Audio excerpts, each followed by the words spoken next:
Efésios, capítulo de número 2.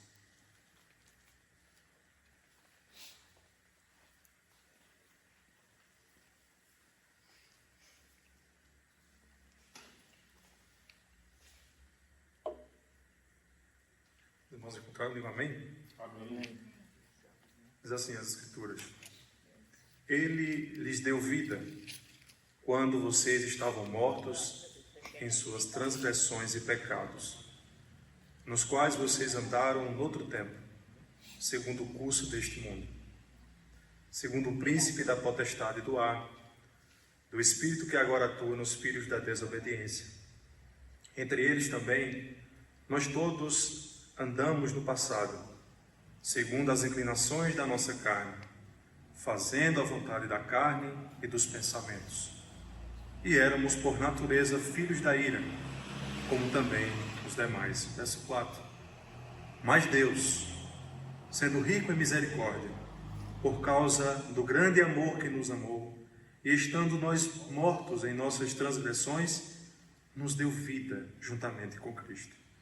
Pela graça vocês são salvos, e juntamente com Ele nos ressuscitou, e com Ele nos fez assentar nas regiões celestiais em Cristo Jesus. Deus fez isso para mostrar nos tempos vindouros a suprema riqueza da sua graça, em bondade para conosco em Cristo Jesus. Porque pela graça vocês são salvos, mediante a fé, e isto não vem de vós, é dom de Deus, não de obras para que ninguém se glorie, pois somos feitura dele, criados em Cristo Jesus para boas obras, as quais Deus de antemão preparou para que andássemos nelas. Amém?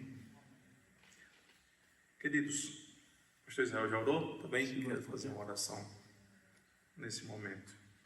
Querido Deus, nós nesta manhã maravilhosa em Tua presença, já temos feito, ó Deus, predicações, orações, petições, orações de gratidão, de confissão de pecado.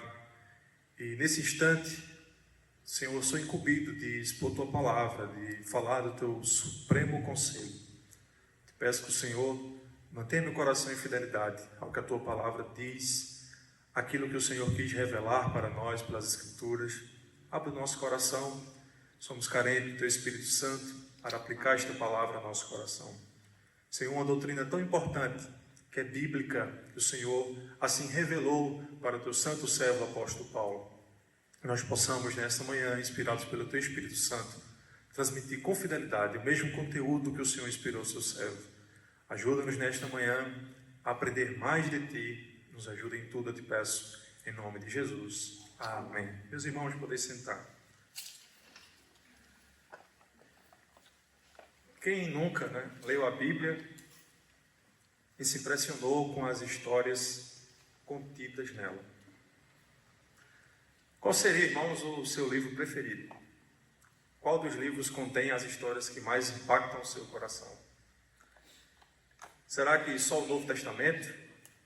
Ou aquelas histórias tão profundas, tão belas, tão marcantes, de uma operação extraordinária de Deus, abrindo o mar, fazendo chover, cordonizes do céu, um maná que vinha de maneira extraordinária, muros sendo derribados, nações sendo vencidas, sempre poucos contra muitos, mas um Deus poderoso que cuidava do seu povo eleito, o povo de Israel, triunfava sobre as batalhas. Temos muitas histórias bonitas na Bíblia que tanto impactam o nosso coração. Eu me lembro que quando eu tinha 12 anos, mais ou menos nessa idade, eu caminhava já na casa do Senhor. Minha mãe sempre foi insistente por me levar à casa do Senhor. Meu livro preferido era o Apocalipse, porque ali tem histórias extraordinárias. E eu fazia uma leitura literal. Eu via a besta que se levanta do mar e literalmente pensava que isso iria acontecer na terra. E tantas coisas que tem no livro do Apocalipse, no livro da Revelação, e aquilo me impressionava muito. Eu ficava detido naquele livro, gostava, não tinha medo algum, e era impressionante como aquele livro me impactava. Me lembro que cheguei ao meu pastor na época e disse: pastor, eu gosto muito do livro do Apocalipse. E ele me deu um bom conselho. Disse: olha, esse livro é muito complexo, é melhor você ir pelos livros mais fáceis. Não perdi o amor por Apocalipse, mas ali foi uma experiência que tive, fui bem direcionado, porque Apocalipse realmente não é de tão fácil interpretação. Mas, irmãos, sempre também me chamou a atenção, ao ler as Escrituras, a história do povo de Deus e do modo como eles obstinadamente eram desobedientes a Deus. Como não nos impressionarmos, irmãos, e talvez termos aquele pensamento de que se fôssemos nós ali, obedeceríamos. Se tivéssemos, irmãos, a mesma porção de revelação que os nossos irmãos tiveram, quem nunca pensou que se estivesse naquela situação, teria feito diferente? Quem nunca viu o povo de Israel desobedecendo em feitos tão extraordinários e patentes de Deus ao olho, as experiências tão extraordinárias, e mesmo assim, ali, depois, adiante, poucos metros, pouco tempo depois, o povo está desobedecendo. Irmãos, de fato, é uma das coisas tão impressionantes na Bíblia, é esse drama das Escrituras. É o Deus que quer reconciliar o seu povo consigo mesmo, que elege um povo na terra para viver os seus preceitos, para ser a sua luz na terra, para mostrar o tão grande amor que ele tem. E isso é impressionante. Mas, irmãos, quem nunca também, ao observar o povo de Israel, agora não se vê também dentro dessa mesma história, como servos de Deus. Adquirimos também essa herança de sermos filhos de Deus. E agora, como filhos de Deus, estamos tal como o povo de Israel, eleitos por Deus, vivendo sob os preceitos de Deus, com a lei de Deus, com a palavra de Deus, com o Espírito Santo de Deus. E agora estamos nós aqui no palco da história. Você não é o ator, mas nós estamos nesse palco da história. E nesse palco da história agora nós estamos para obedecer também, para perseverar também. E aí, irmãos, eu coloco uma situação diante de você. E aí? E se a salvação depende exclusivamente de você? E se, tal como o povo de Israel, quando você olhava aquela narrativa, via a desobediência, as consequências, irmãos, e se agora a salvação é pura e simplesmente por sua responsabilidade? É você que tem que operar as coisas, é você que tem que sacrificar, é você que tem que buscar, é você que tem que procurar algum meio de glorificar a Deus com seus próprios atos de justiça. Imagine, irmãos, que drama seria se não fosse pela soberana e suficiente graça do Senhor Jesus Cristo. E é sobre isso, irmãos, nesse texto tão importante que eu quero falar. Eu vou dividir este sermão em 4 importantes partes, para falar, irmãos, do modo extraordinário que Deus agora salva o seu povo. E esta revelação progressiva agora, de maneira tão abundante, de um Deus que nos ama de tal modo em Cristo Jesus, nesta graça tão forte, que salva pecadores como nós. Eu quero falar, irmãos, destas 4 partes, e que o Senhor nos ajude a entendermos como é a operação desta salvação. A carta aos Efésios, irmãos, é a carta da prisão do apóstolo Paulo. É uma carta, no dizer humano, paradoxal. Como pode alguém preso em circunstâncias tão adversas produzir uma carta de tamanha exultação pela salvação em Cristo? É uma carta que mostra o modo como Deus nos salva e também nos fornece conselhos, exortações de como esta salvação deve ser vivenciada. A carta aos Efésios é o louvor a Deus como Ele opera esta grande salvação. Queridos, em primeiro lugar, perceba que quando nós lemos a palavra do Senhor e observamos, o apóstolo Paulo nos diz que é o Senhor quem nos vivifica. Por que precisamos da vivificação? Porque nós estávamos mortos. Em primeiro lugar, irmãos, Paulo quer nos revelar a nossa condição anterior a conhecermos este Evangelho, a conhecermos Jesus Cristo. Nós estávamos mortos. A morte espiritual, irmãos, ela é, na prática, um estado de espírito, de alma, de plenitude do ser humano, em plena alienação, distante, incapacitado de adquirir por suas próprias forças, ações humanas, os benefícios da parte de Deus. É nascer morto. Embora nós tivemos a concepção, nascemos, desfrutamos da vida, espiritualmente somos cadáveres. Nós não temos espiritualmente nenhum mérito, nenhum benefício, nenhuma forma, nenhuma construção de pontes, nenhuma maneira de nos achegarmos até Deus pelos nossos recursos naturais. Nascemos, de fato, mortos nos nossos delitos e pecados. O pastor tem exposto aqui a carta aos Romanos. Não tem como você levantar esse defunto quando você lê a carta aos Romanos, capítulo 1, capítulo 2, capítulo 3, onde Paulo, irmãos, vai dizer que tudo está em nós afetado pelo pecado, de modo que estamos mortos. A garganta é um sepulcro, os pés se apressam para derramar sangue. Tudo que nós fazemos mostra morte. E como pode agora este morto se achegar até Deus? Irmãos, não é um The Walking Dead da fé, que zumbis chegam até Deus. Não. É Deus que tem que operar algo em nós para que nós possamos nos achegar até Ele.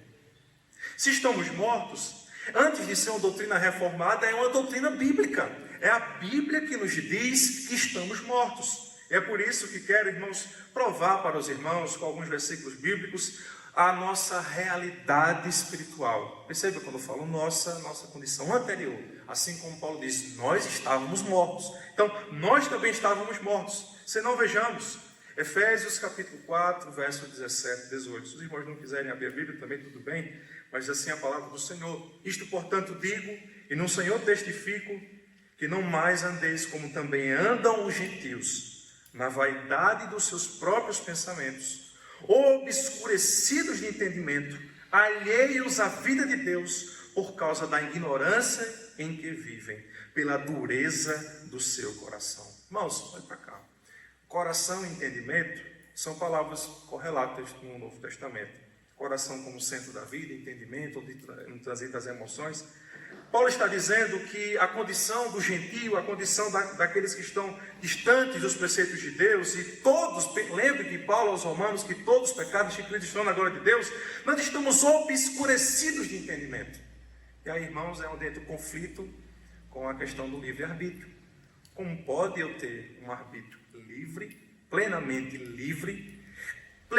consciente de quem Deus é, plenamente consciente do plano redentivo de Deus, do seu amor, e neste livre-arbítrio que é meu, eu consigo olhar as doutrinas, o plano redentivo de Deus e escolher entre isso ou isso. Mas a Bíblia nos diz que nós estávamos obscurecidos de entendimento, cegos no entendimento, nosso coração pedrificado, duro. Como pode um coração duro brotar amor, afeto, rendição a Deus? Não tem como. Duro, obscurecido. Mateus capítulo 8, verso 21 e 22, a Bíblia nos diz: e outro dos discípulos disse: Senhor, permite-me primeiro sepultar meu pai. Replicou-lhe, porém, Jesus. Veja como Jesus trata: segue-me e deixa os mortos sepultar os mortos. Que coisa! Como pode, Jesus, morto sepultar morto? Para o Senhor, o quadro, a realidade, o cenário é de morte. Quem está distante de Deus, morto está, alheio, alienado de Deus está. Essa é a nossa condição. O mundo está morto, o mundo não glorifica a Deus, a carne, o pecador não glorifica a Deus com suas ações. Lucas capítulo 15, verso 24. Aquela parábola tão emblemática do filho pródigo, onde o Senhor ali mostra a forma com que o pai, né, a parábola não é a parábola do filho pródigo exatamente, mas a parábola do pai que ama filhos tão complicados, e nós percebemos que o filho que se perde, e quando ele se perde, o pai diz, ele estava morto, distante do pai é morte, e ele diz, mas reviveu, estava perdido, foi achado. Antes mesmo do próprio filho, com as suas próprias ações.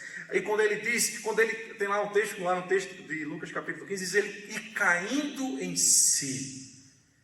Esse fato de cairmos em si é uma operação de Deus em nossas vidas. É a luz, neste entendimento obscurecido, neste coração duro que diz, na casa do Pai tem pão com fartura. Quando damos lugar, vazão, e ficamos ensimesmados, é só um coração pedrificado. É rejeitar tudo que o Pai tem de bom. Assim somos nós distante de Deus. Mas quando o Espírito atua no nosso entendimento e no nosso coração, nós não conseguimos, nós somos rendidos por uma graça irresistível que diz, levantar-me-ei Irei ter com meu pai, direi: Pai, pequei contra o céu e diante de ti, não sou digno de ser chamado de filho. Essa é uma operação que Deus faz em nossos corações. Amém. João capítulo 5, verso 21, por isso, como o Pai ressuscita e vivifica os mortos, assim também o Filho vivifica aqueles a quem crê. 1 Timóteo 5, 6, entretanto, quem se entrega aos prazeres, mesmo viva, está morta. Quando ele orienta as viúvas quanto às suas práticas. 1 João capítulo 3, verso 14, vejam, um outro apóstolo: nós sabemos que já passamos da morte para a vida quando amamos os irmãos.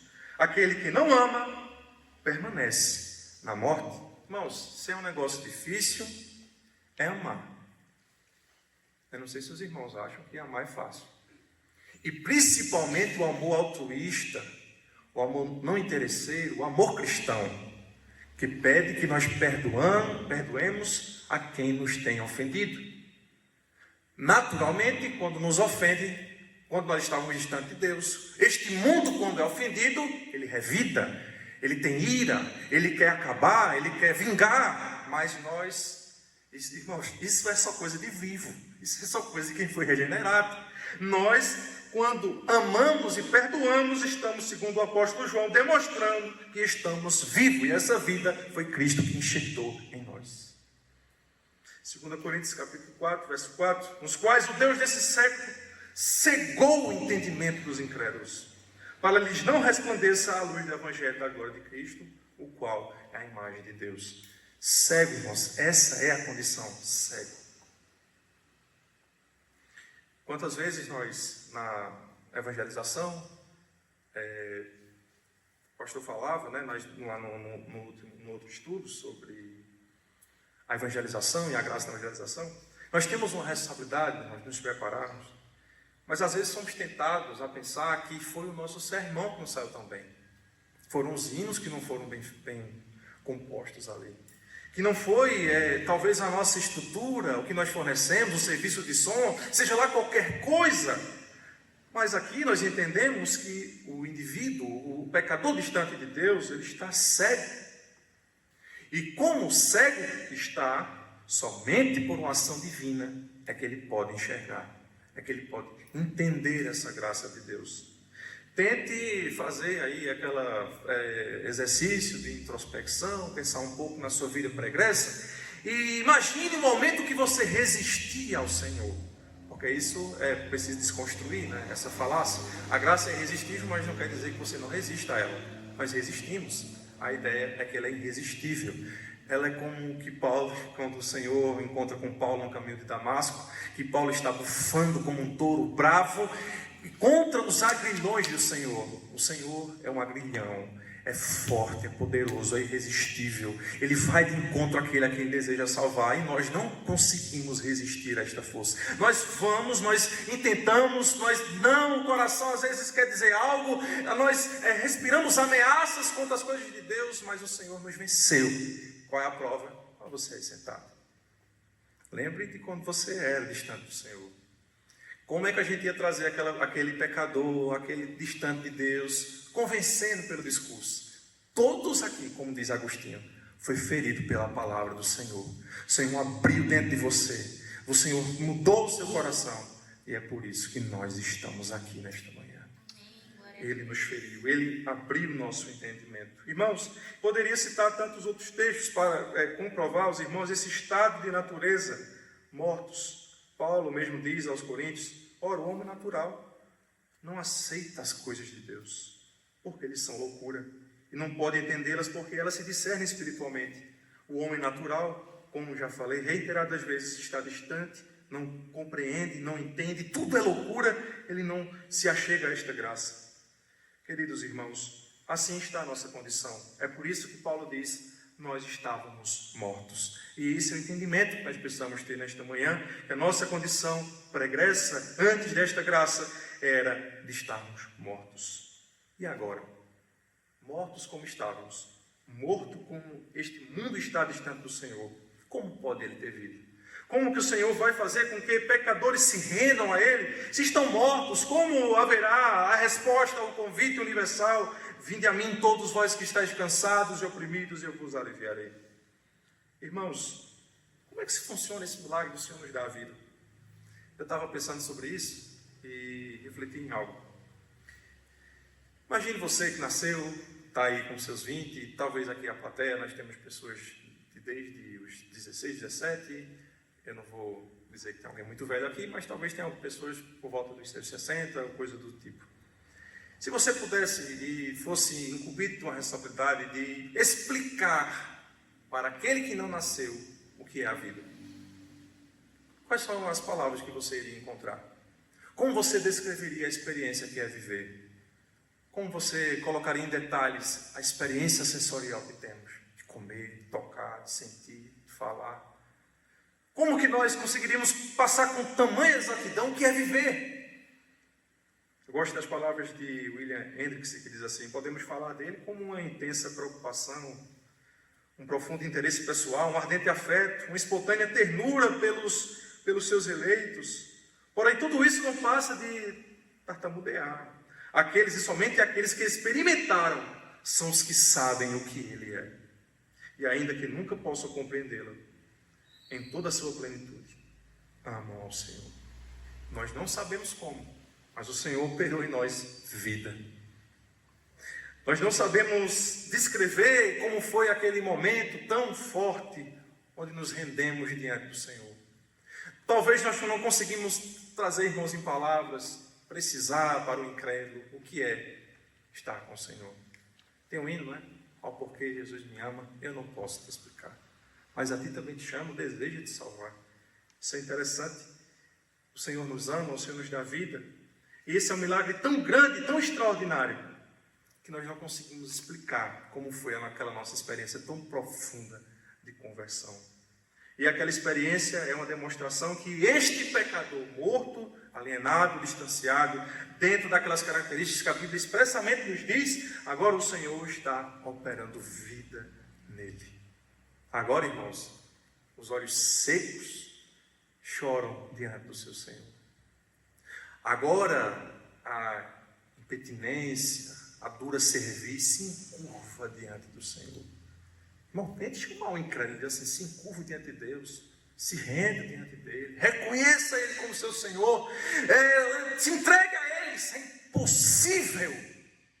Somente alguém que foi tocado pelo Senhor se rende a Ele de fato. E a Bíblia nos diz em João 5:25: em verdade vos digo que vem a hora e já chegou, em que os mortos ouvirão a voz do Filho de Deus. E os que ouvirem, viverão. Que coisa, irmãos. Os mortos ouvirem. É o Senhor que opera este milagre extraordinário. Eu e você lá, mortos nos pecados, o Senhor regenera os nossos sentidos para podermos aceitar esta mensagem. O ladrão vem senão para roubar, matar e destruir. Jesus diz: eu vim para dar vida e que tenham em abundância. Colossenses 2,13: e vós outros que estáveis mortos pelas vossas transgressões e pela incircuncisão da vossa carne, vos deu vida, juntamente com Ele, perdoando todos os nossos delitos. É Ele que nos deu a vida. Glória a Deus por isso. Colossenses 3:1: portanto, se fostes ressuscitados juntamente com Cristo, buscai as coisas lá do alto, onde Cristo vive, assentado à direita de Deus. Um relato da evangelização, veja como isso é tão interessante. Quando Paulo, nós estávamos conversando aqui após um sermão, né, sobre a graça de Deus, como ela opera de diferentes formas, né?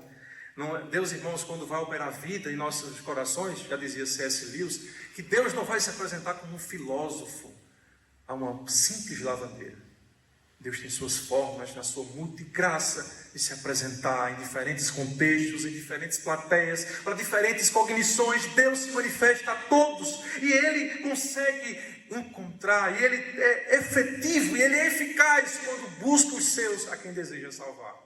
Nada impede, seja o mais simples, seja o mais erudito, seja um Paulo criado aos pés de Gamaliel, seja simples galileus. O Senhor encontra aqueles seus eleitos e traz para Ele, para junto dele. Amém.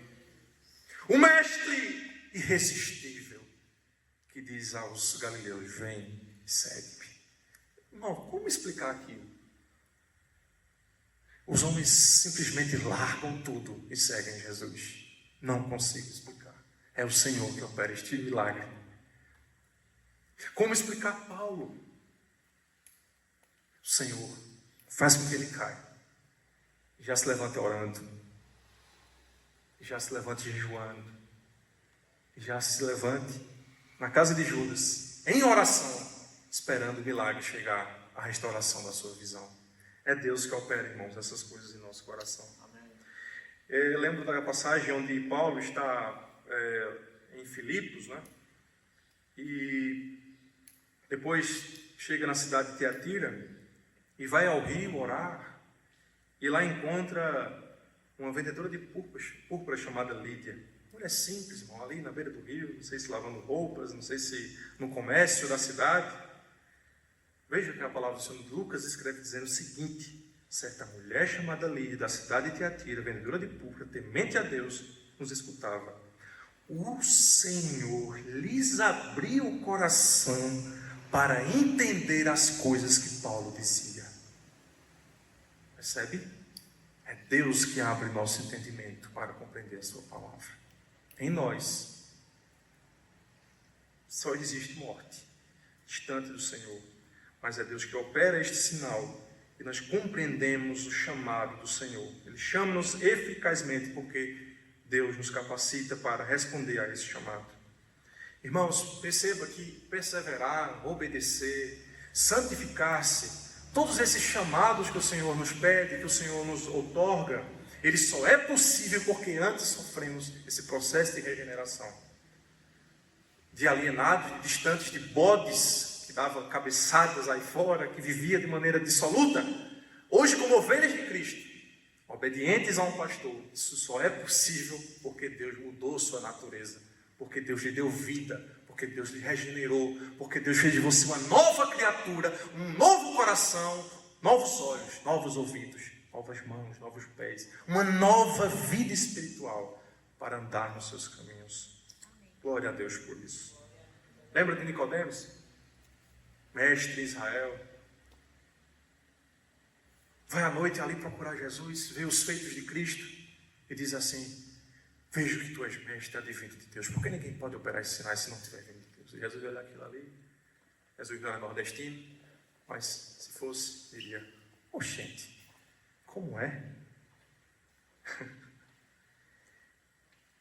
Jesus nos diz: em verdade, eu te digo, que se alguém não nascer de novo, não pode ver o reino de Deus.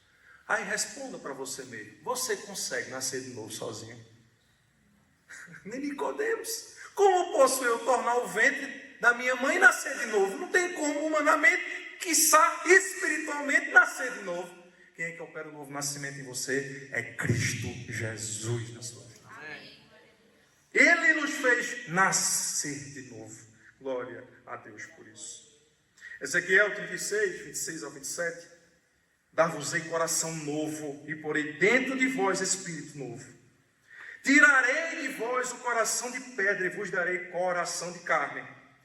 Porei dentro de vós o meu espírito e farei com que andeis nos meus estatutos, guardeis os meus juízos e os observeis. Irmãos, quem é o agente aqui da salvação? É Deus. Ele está dizendo: eu vou tirar, eu vou colocar, você vai me obedecer.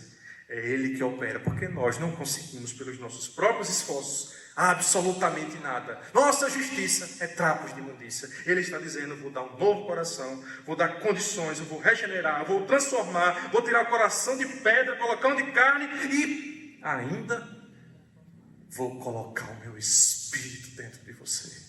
Glória a Deus por isso. Irmãos, eu me lembrei, falando sobre a graça irresistível, de um episódio, né? Eu estava pregando um sermão ali na Coab 1. Eu tinha costume de, às vezes, cantar um louvor no final, né? Aí eu cantava o hino Feliz Será. Os irmãos, alguns amigos meus aqui sabem que eu não conseguia cantar nem a metade do hino, errava, não tinha compreendido a letra direito. E teve um dia que eu vou louvar um hino diferente. Aí eu louvei aquele hino acho que minha esposa lembra, do grupo Logos, né? Portas Abertas. A mesma casa tem portas abertas, pessoas certas, amigos e irmãos. Aí eu cantei, irmãos, e errei a letra. Aí comecei de novo, tal. E, amém, né? Eu, humanamente falando, amém, eu louvei o hino, tudo bem. De novo, não consegui cantar o hino todo, desafinei aquela coisa toda. Irmãos, para surpresa minha, na outra semana, encontrei a mãe de um jovem desviado, né, que estava afastado, não estava mais caminhando. Veja como Deus opera, veja como é Deus que promove a vida. Veja que não são os nossos esforços. Veja que não é a nossa maquinação humana para convencer alguém. O que eu pensava que foi uma coisa qualquer, ou talvez só um hino que cantei para o Senhor e que não teria efeito algum, talvez na minha pequenez, na minha mente de pregador, eu iria alcançar os afetos daquela pessoa que estava distante do pecador. E, irmãos, talvez eu tive esse pensamento. Engraçado que a mãe do jovem chegou em mim e disse assim: irmão, meu filho chegou em casa aos prantos, foi até mim, se ajoelhou e não tirava da cabeça aquele hino que o irmão cantou no final. E ele chorava copiosamente. Eu fiquei impressionado com aquele irmão. Eu digo, como pode? Como pode? Foi só um hino que eu cantei, eu desafinei. Como pode uma coisa tão... Mas Deus, irmãos, no seu infinito conceito, na sua maneira extraordinária. Irmãos, Deus tem caminhos tão diversos, tantas formas de trazer os seus. E eu fiquei impressionado quando a mãe, hoje é um jovem, é pai de família, caminha na casa do Senhor. E eu vejo, irmãos, esta ação de Deus, quando Ele quer, quando Ele deseja, quando Ele efetua o seu chamado. E é somente Ele que traz esta vida aos nossos corações. Em terceiro lugar, irmãos, já caminhando para a conclusão, a causa. Por que o Senhor faz isso? Por causa do seu grande amor que nos amou. Mas Deus, diz o apóstolo Paulo, prova o seu amor para conosco. É riquíssimo em misericórdia, pelo seu muito amor que nos amou, estando nós ainda mortos. Quando esse amor é dirigido aos pecadores, considerados em toda a extensão da sua miséria e necessitados de consideração e socorro, quando Deus opera nisto aí, nós chamamos isto de misericórdia. Pecadores distantes, em miséria. George Whitefield, grande evangelista, diz que Deus não poderia nem pode receber qualquer bem adicional por nossa salvação, mas foi amor, mero amor. Foi o amor gratuito que trouxe o Senhor Jesus Cristo ao nosso mundo. Não fomos nós, não foi uma ação nossa, não foi um teatro que fizemos, não foi... Deus não se impressionou com nada nosso. Apenas amou o mundo de uma tal maneira que entregou o seu Filho. É puro amor. A maior expressão de amor que este mundo verá. E não haverá outra maior do que essa. Deus mostra o seu amor para conosco, em que Cristo morreu por nós, sendo nós ainda pecadores. Nós, ocidentais, né, principalmente, infectados por uma poesia que muitas das vezes recheada de palavras fortes, e de demonstrações diversas, temos a impressão que amor ele só pode vir antecedido de paixão, de uma impressão bonita de algo, de belos olhos, de uma bela voz, de simetria, de estética. E Deus, irmãos, quando olha para nós, quando olhou para nós, para a nossa condição, Ele não encontrou beleza, mas foi amor. Amor e amor mais puro. Se você está aqui hoje, é a prova deste amor, porque Ele nos amou. Deuteronômio capítulo 7, versos 7 e 8.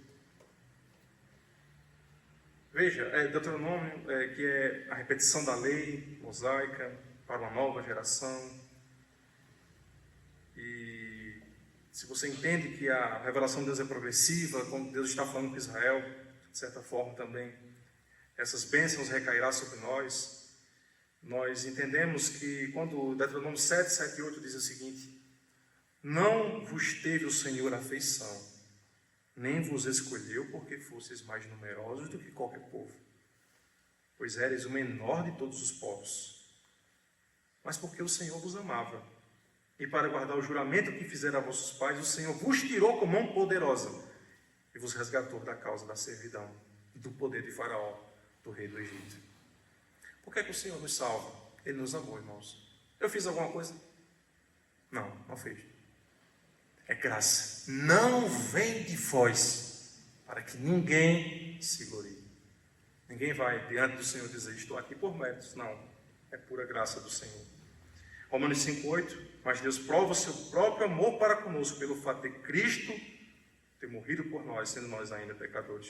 1 Pedro 1,3, bendito Deus e Pai de nosso Jesus Cristo, que segundo a sua muita misericórdia, nos regenerou para uma viva esperança mediante a ressurreição de Jesus Cristo dentre os mortos. Qual é a causa? O amor. Estávamos mortos. O grande milagre nos ressuscitou. Operou em nós uma ação extraordinária. Eu não citei, irmãos, acabei pulando o versículo, mas para os irmãos compreenderem melhor como nós estávamos numa situação tão difícil, e é por amor de Deus, até os próprios discípulos andando com o Senhor, por vários momentos, é o que a teologia chama de efeito noético, nous, né, a palavra do grego, que é o entendimento. O entendimento, ainda dos que estavam com o Senhor, era carente, que o Senhor abrisse esse entendimento para compreender as Escrituras. É sempre o Senhor atuando. Em último lugar, como se dá a aquisição, a herança, a bênção de receber essa graça? É dom de Deus. A graça de Deus decorre da sua vida doadora de dons. E é trinitária, Pai, Filho e Espírito Santo atuando. Mesmo no estado caído da humanidade, Deus concede livremente às suas criaturas coisas boas que elas não merecem. E o maior dos bens que o Senhor poderia nos dar é Cristo Jesus. Amém. Que dom, irmãos, que maravilha. Que dom. Olha, talvez você não tenha uma casa tão boa durante a sua vida, talvez você não seja tão beneficiado, talvez não seja a vontade de Deus que você seja tão próspero. Mas, irmãos, a maior herança, o maior dom, o maior privilégio, a maior bênção que podíamos receber do Senhor é Jesus Cristo de Nazaré. Glória a Deus. Herança esta incorruptível. Ninguém pode tirar. Por quê? Porque não é você. É Ele quem dá. É Ele que nos dá os meios de graça, como já foi pregado na conferência, para continuarmos nele, perseverando. E é Ele que nos santifica, é Ele que nos ajuda, é Ele que nos fortalece. Portanto, nem a morte, nem a vida, nem o presente, nem o porvir, principados, potestades, nada nem ninguém poderá nos separar do amor de Deus que está revelado em Cristo Jesus, nosso Senhor. Glória a Deus. Glória. Sendo justificados gratuitamente, é de graça, meu irmão, de graça, mas custou caro, por Jesus na cruz. Mediante a redenção que é em Cristo Jesus, a redenção foi Ele quem pagou. Para concluir, eu quero trazer, irmãos, algumas possíveis objeções, alguns argumentos. É possível resistir a esta salvação? É possível entender um Deus como esse, que opera esta salvação, ressuscitando-nos, nos dando vida, oferecendo gratuitamente, nos dando como herança Ele mesmo o céu, a sua vida? Vou trazer alguns argumentos para os irmãos que nos ajudam a compreender essa graça irresistível. Não é que tenhamos a capacidade de resistir, nossa vida inteira demonstra que podemos resistir à graça e fazemos isso. Graça irresistível significa que, embora resistamos com toda a nossa força, a graça de Deus triunfa sobre a nossa resistência e faz com que todo o seu plano eterno aconteça. Amém.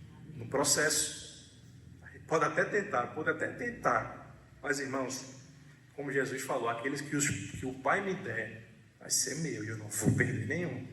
Se você é dele, você está com ele, e Ele não vai arredar o pé, irmãos de nós. Glória a Deus. Quando Deus se dispõe a salvar alguém, Ele é bem sucedido nisso. Seu poder salvador não pode, no final das contas, ser desprezado pela criatura. Porque a graça salvadora é definitivamente irresistível. Irmãos, nessa questão da teologia, nas doutrinas da graça, está atrelada a ela a nossa teologia sobre Deus. A partir do momento que nós dizemos que podemos resistir à graça, estamos dizendo que esse poder de Deus falha, tem limites, e a mera criatura pode resistir. Me mostre na Bíblia aonde e quando Deus quis algo e isto não aconteceu. Quando ele disse, haja luz, houve luz. Quando ele criou, e a sua criação pelo verbo, tudo se fez. Porque quando Deus determina, isto acontece. Não tem como resistir. Os meios são infalíveis porque Deus é infalível, viu, irmãos? A correlação. A resistência natural da natureza caída é invariavelmente vencida em todos os casos. Visto que todos os pecadores merecem a ira de um Deus santo, ele não tem nenhuma reivindicação justa a respeito da salvação. Essa salvação é irresistível, a quem o Senhor deseja salvar. Perceba, os irmãos, que todos os pecados instituídos estão e todos já estão condenados. Todos já estavam condenados. Todos estavam debaixo deste pecado original. Mas Deus é tão gracioso que salva os perdidos para Ele mesmo. Então, Deus é gracioso demais, porque poderia muito bem ter acabado, sem céu para ninguém, criatura perdida, mas Ele prova o seu amor para conosco, morrendo por nós e salvando pecadores como éramos antes, como este mundo perece. A origem e o despertar da vida eterna vem de cima, não da criatura, mas do Criador, e estão enraizados em sua livre e soberana escolha. Não permanece meramente como uma escolha, mas é seguida por um ato divino igualmente decisivo, que aplica e realiza. Deus não é, já dizia Abraham Kuyper, no seu livro A Obra do Espírito Santo, Ele não é homem para fazer experiências. Então, irmão, esse negócio de converteu, desconverteu, estou salvo, não estou salvo, esse negócio não existe. Ele não é homem para fazer experiências. Ele é Deus que nunca abandona a obra de suas mãos e é persistente e irresistível na realização de sua vontade. Quando Deus resolve salvar, Ele começa e conclui essa obra de nos resgatar para Ele. Por fim, para ser afetuoso, revigorante, satisfatório, o amor deve ser avivado, cultivado e nutrido. Assim sendo, Deus não instila nem mesmo uma gota de amor no coração do seu povo em decorrência da qual Ele os ama. Mas Ele demonstra o amor a um extremo tal que aquele que estava desde o começo com Deus e era Deus com amor insondável, morre na cruz pelos homens. Nós somos um incipiente que não tem amor exatamente pelo Senhor. Não é Deus que diz assim, bota amor nele para que ele me ame. Deus nos regenera, nos dá uma condição tão maravilhosa, uma nova vida que se rende totalmente a Ele.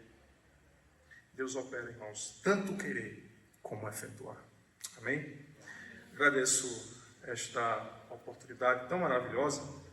Espero em Deus que os irmãos tenham compreendido, pelo menos, boa parte do que quis aqui expressar, buscando fidelidade ao que as Escrituras dizem, e na apresentação dessa doutrina, irmãos, bíblica, que é esta graça, este operar de Deus irresistível, que o homem não pode brecá-lo, não pode impedi-lo, quando Deus resolve salvar os seus, Ele efetua esta obra. Amém? Amém. Que Deus os abençoe. Eu quero fazer apenas uma oração de conclusão, para que o Senhor aplique esta palavra em nosso coração. Senhor Deus, eterno Pai, dou graças por tudo quanto ouvimos aqui nesta manhã, onde Tua graça tem operado na vida dos preletores, e aqui, Senhor, me faça como um servo também diante do Senhor, como alguém que traz a Tua palavra para a vida dos meus irmãos aqui nesta manhã. Então, que o Senhor aplique ela em nosso coração, que essas verdades, ó Deus, possam encontrar a guarida, e nós somos, Senhor, essa nova criatura. Agora podemos sim obedecer, temos nossa afeição voltada para o Senhor, para o Teu santo conselho, para o Senhor como nosso provedor, nosso pastor. Nós conhecemos a voz do nosso pastor e agora obedecemos, estamos aqui. O Senhor sim é irresistível. Nós não podemos, ó Deus, deter o Teu soberano poder, Tua vontade de fazer a Tua obra em nossas vidas. Deus, se nós tivéssemos, se o Senhor nos deixasse nosso bel prazer, a nossa sorte, se a salvação dependesse de nós, dos nossos méritos, estávamos perdidos. Mas eu te dou graça, porque o Senhor tem nos preservado. Quando falhamos, quando tentamos, ó Deus, num dia como este, ser perfeito, ó Deus, logo ali sabemos que iremos errar. Mas Tua graça, Teu poder, a Tua restauração, o Teu amor tão grande está conosco. Amém. Nos ajuda, nos fortalece e nos leva até o Senhor. Que o Senhor nos ajude em tudo. Em nome de Jesus. Amém.